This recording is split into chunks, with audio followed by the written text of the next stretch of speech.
This is Theresa V, and this is the place to be if you want to create a life that you love in this world that you love. I know that there's a lot going on in the world right now, and sometimes it's really hard to know what to feel.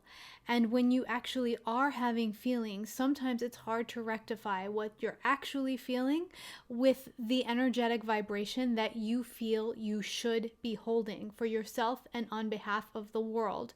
When it comes down to it, there are only really two emotions: love and fear. Everything else that we could potentially feel is just a subset of one of those two emotions. This means that every single thought we have and every action that we take is an opportunity to choose which direction we would like to move our energy. As spiritual people, we have a lot of judgment towards fear because it's obviously not the direction that we want to move our energy in. What we need to understand in order to bring ourselves to a place of neutrality around the concept of fear is that fear has just been a natural, biologically wired response that has enabled the human species to survive until this point.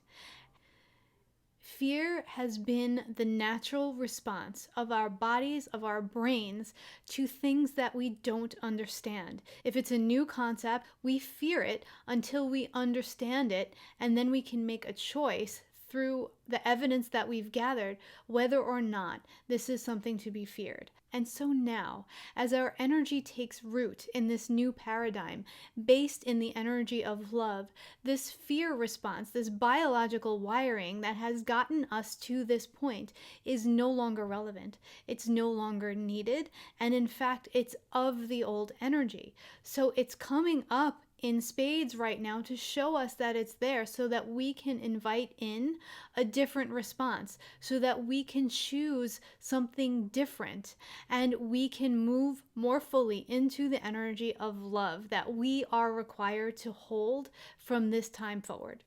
If we continuously give ourselves the time to think, to process before we take an action or before we hold a thought, we have that many more opportunities to move ourselves and our energy and in turn the world closer to love.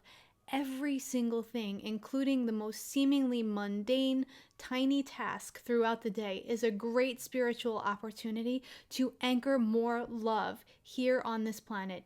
It is time for each of us to take radical responsibility for every single thought and action that we have. When we do things out of habit or we get stuck in a loop of actions or thoughts, that is when our mind has given its power away, and we truly need to take that power and that control back. We're going to explore 5 simple things that you can begin doing right now to take control of your mind and take your power back. The first is to start to take control of how much media and social media you are ingesting. We can get stuck in a loop of looking for new information and checking again and checking again, especially when we are bored or in times of crisis. So what's important for us to do is to really set limits for ourselves in terms of how much time we're spending with these things and how much energy we are expending on them. Fear energy can suck you in, it can paralyze you. So what we want to do is get in, get the information, get out. The second is to run your filters, run things through your heart monitor. Check in and see what feels true to you. And if it doesn't feel true to you, throw it out, because guess what? It's not true. Your gut and your heart knows beyond anything what is true. So just always trust your gut, trust your heart. I do want to say that neither of these two things is an excuse for you not to know what's going on in the world.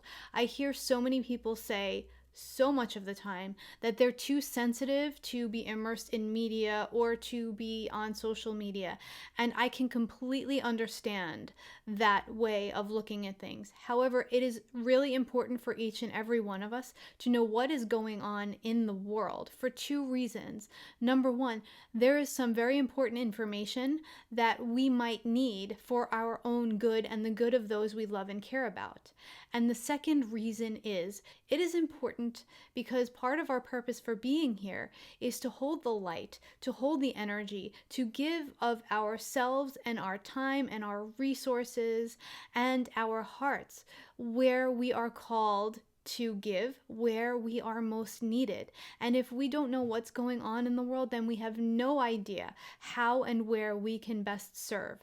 That being said, with limitations, really being cautious about where information is coming from and how we are ingesting it and the boundaries that we're setting for ourselves and with other people. Number 3 is to make choices instead of reacting.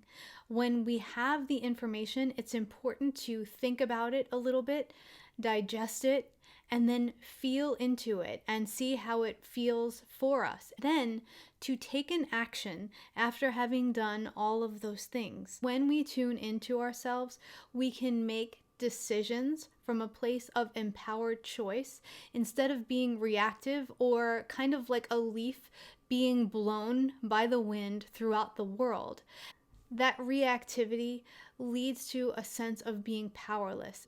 Feeling powerless is probably the quickest way to lower your vibration and your life force, as well as tax your immune system.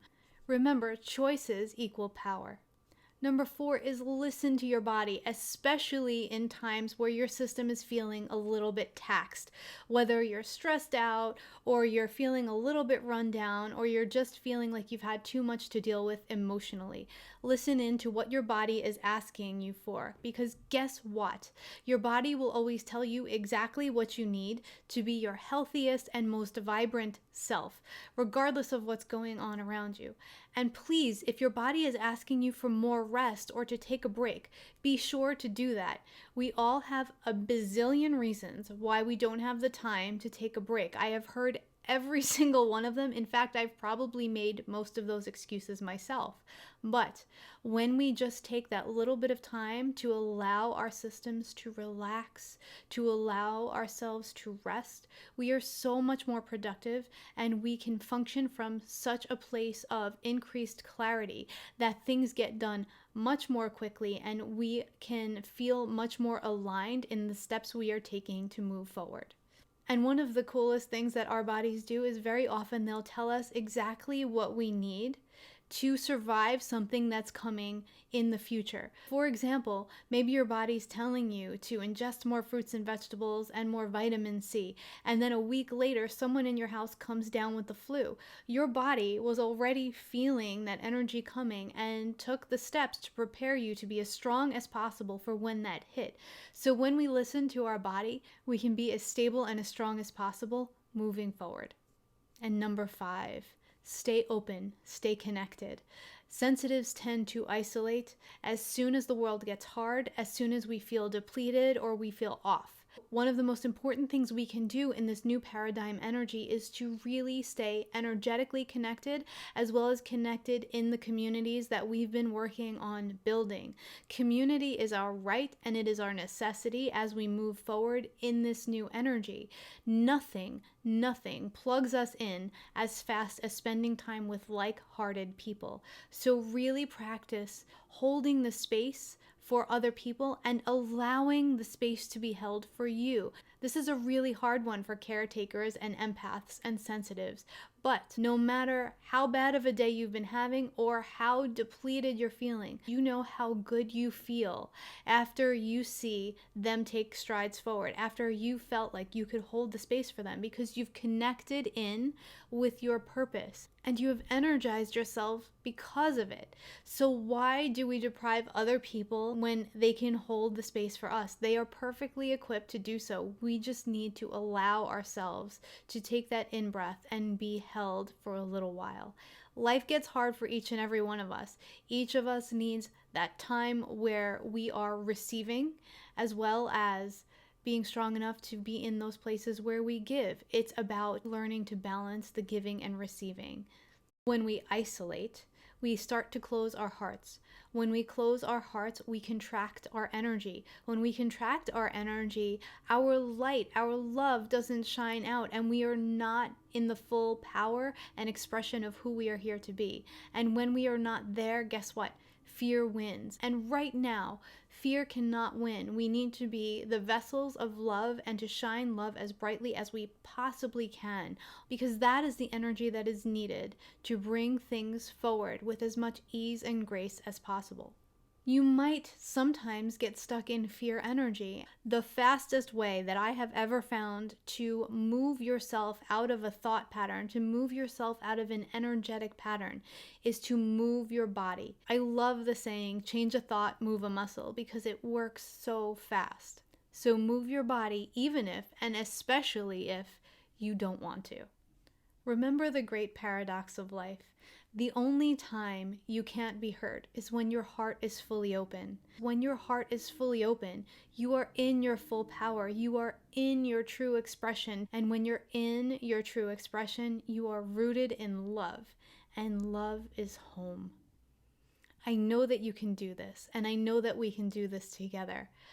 Remember, love warrior, you have come here to anchor the love, and you have not come to do this alone. So reach out, connect, and let us support you through the times where you think that you might not be able to support yourself. Sending you so much love and support. I know that this might be a hard time that you're going through. I know collectively 2020 has been difficult, and we will continue to face things as a collective. We will continue to see the shadow that is asking to be seen and to be corrected and to be rectified, so that we can find the good, we can find the beautiful love energy that is hidden beneath those things, the things that we need to release in order to allow the seeds of that love to grow and blossom. We can do this, and we can do it together. Much love. If you feel that you would like as much love and support as your system could possibly handle, please consider joining us on April 16th for our next Angel Transformation Hour call. These calls are completely donation-based, and the donations are shared out with a charity of the angels' direction that particular month. We get together, the angels love on us, they give us important messages that strengthen us and help us to move forward in the world, in our purpose, in our strength. And then they answer our personal questions on behalf of ourselves and what's going on in our own lives and on behalf of the collective. So I invite you to join us. Just click the link in the description of this video or in the comments to sign up for that call, and I cannot wait to be present with you there.